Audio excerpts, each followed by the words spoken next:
সুপ্রিয় দর্শক আসসালামু আলাইকুম। যুবগ্রাম নার্সারিতে সবাইকে স্বাগতম। দেখতে পাচ্ছেন এটা হচ্ছে কাঠলিচু কিংবা থাইলঙ্গন বলতে পারেন। গাছটি দেখতে পাচ্ছেন মেবি প্রায় 8 ফিট 9 ফিট প্লাস হয়ে যাবে এবং গাছের ডালপালাগুলো দেখতে পাচ্ছেন আল্লাহর রহমতে কিন্তু অনেক ডালপালা হয়েছে। আমি একটু দেখাই গোড়া থেকে।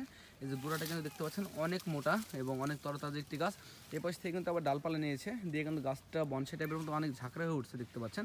অনেক ঝাঁকড়া হয়ে গেছে এবং আমাদের কাছে কিন্তু পুরো লটটাই কিন্তু আমাদের হচ্ছে কাঠলিচু কিংবা লঙ্গান যেটা বলেন না কেন আমাদের গাছ রয়েছে এবং প্রতিটি গাছে আসলে একটি গাছে যেরকম এমনটা না, আল্লাহর রহমতে প্রতিটি গাছে অনেক সুন্দর। আপনাদের একটু গাছগুলো দেখান। প্রতিটি গাছে কিন্তু আল্লাহর রহমতে অনেক অনেক সুন্দর।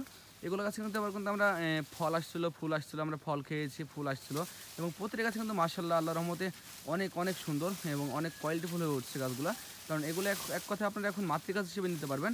আমার চারা গাছ মেবি হয় সাধারণত 2.5 ফিট 3 ফিটের, আর এগুলো দেখতে পাচ্ছেন প্রায় 8 ফিট 9 ফিট প্লাস। এগুলো হচ্ছে আমাদের মাতৃগাছ। তো যারা মাতৃগাছগুলো নিতে চান এখনই যোগাযোগ করবেন। সবাই ভালো থাকবেন, সুস্থ থাকবেন, আমাদের জন্য দোয়া রাখবেন। আমরা যেন সবসময় প্রতিটা গাছের পরীক্ষিত জাতগুলো আপনার কাছে তুলে দিতে পারি। আসসালামু আলাইকুম।